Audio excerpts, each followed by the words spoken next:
കണ്ടതും കേട്ടതും അനുഭവങ്ങളും. രാത്രി ഉറങ്ങാൻ കിടന്നാൽ രാവിലെ എണീക്കും എന്ന് ഉറപ്പില്ലാത്ത ഈ ലോകത്ത് നമ്മൾ എന്തിന് അഹങ്കരിക്കണം? നമ്മുടെ ശരീരം വേദനിപ്പിക്കാൻ എല്ലാവർക്കും കഴിയും. പക്ഷേ നമ്മുടെ മനസ്സിനെ വേദനിപ്പിക്കാൻ നമ്മൾ ജീവന് തുല്യം സ്നേഹിച്ചവർക്ക് മാത്രമേ കഴിയൂ. മായ്ച്ചു കളയണം ചില വാശികൾ, പറഞ്ഞു തീർക്കണം ചില പരിഭവങ്ങൾ, മാറ്റിക്കൊടുക്കണം ചില തെറ്റിദ്ധാരണകൾ. നാളെ നമ്മളിൽ ആരുണ്ടാവുമെന്ന് പറയാൻ പറ്റില്ല. ജീവിതത്തിൽ കുറച്ച് സ്വാർത്ഥരാവണം. കാരണം നിഷ്കളങ്കരെ എല്ലാവരും മുതലെടുത്ത ചരിത്രമേയുള്ളൂ. ജീവിച്ചിരിക്കുമ്പോൾ എത്ര വലിയ വീട് വെച്ചാലും, എത്ര വലിയ വാഹനങ്ങൾ സ്വന്തമാക്കിയാലും, എത്ര ബാങ്ക് ബാലൻസ് ഉണ്ടാക്കിയാലും കല്ലറകളുടെ വലിപ്പം തുല്യമായിരിക്കും.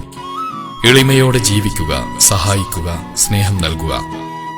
പഞ്ചസാരയ്ക്കും ഉപ്പിനും ഒരേ നിറമാണ്, പക്ഷേ രണ്ടിന്റെയും രുചി വളരെ വ്യത്യസ്തമാണ്. അതുപോലെ തന്നെയാണ് ചില സുഹൃത്ത് ബന്ധങ്ങളും. സ്നേഹിക്കാനൊരു മനസ്സുണ്ടെങ്കിൽ പിന്നെ കുറവുകൾക്കൊന്നും അവിടെ സ്ഥാനമില്ല. കുറവുകൾ അറിഞ്ഞ് സ്നേഹിക്കുമ്പോഴാണ് സ്നേഹം യാഥാർത്ഥ്യമാവുന്നത്. കൂര ചെറുതാണെങ്കിലും അതിനുള്ളിൽ സമാധാനമുണ്ടെങ്കിൽ അത് കൊട്ടാരത്തേക്കാൾ വലുതാണ്. സഹായിക്കുക എന്നതിനേക്കാൾ വലിയ കാര്യമാണ് ആരെയും ഉപദ്രവിക്കാതിരിക്കുക എന്നത്. അനുഭവത്തിന്റെ തീച്ചൂളയിൽ ചുട്ടെടുത്ത വാക്കുകൾക്ക് ഭംഗി കുറവായിരിക്കും. അതാവും അച്ഛന്റെ ഉപദേശം പലപ്പോഴും മക്കൾക്ക് ഇഷ്ടപ്പെടാതെ പോകുന്നത്. നമ്മളെക്കാൾ ഉയരത്തിലുള്ളവരെ നോക്കുമ്പോൾ നമുക്ക് വിഷമവും ദുഃഖവും തോന്നാം. എന്നാൽ നമ്മളെക്കാൾ താഴെയുള്ളവരെ ഒന്ന് നോക്കൂ, അപ്പോൾ മനസ്സിലാവും നാം എത്രമാത്രം ഉയരത്തിലാണെന്ന്. നമ്മൾ എന്താണോ പറയുന്നത് അതിന് നമ്മൾ ഉത്തരവാദിയാണ്. പക്ഷേ മറ്റുള്ളവർ എങ്ങനെയാണത് മനസ്സിലാക്കിയെന്നതിന് നമ്മൾ ഉത്തരവാദിയല്ല. ഒരു കൊമ്പിൽ നിന്ന് മറ്റൊരു കൊമ്പിലേക്ക് പറക്കുന്ന കിളി പഠിപ്പിച്ചിരുന്ന ഒരു പാഠമുണ്ട്. ഒരു കൊമ്പിനെയും നാം കൂടുതൽ ആശ്രയിക്കരുതെന്ന പാഠം. ജീവിതത്തിൽ നല്ലതല്ലാത്ത കാര്യങ്ങൾ സംഭവിക്കുമ്പോൾ പോലും അതിനേക്കാൾ വലിയ ദുരന്തങ്ങൾ ഉണ്ടായില്ലല്ലോ എന്ന് ആശ്വസിച്ച് സമാധാനിക്കുക, പുഞ്ചിരിക്കുക. ഉറങ്ങാൻ കിടക്കുമ്പോൾ എല്ലാവർക്കും മാപ്പ് കൊടുക്കുക. ശുദ്ധ മനസ്സോടെ ഉറങ്ങാൻ കിടക്കുക. സ്നേഹം ചെറുപ്പത്തിൽ സൗജന്യമായി ലഭിക്കുന്നു. യൗവനത്തിൽ അതിനായി അധ്വാനിക്കേണ്ടി വരുന്നു.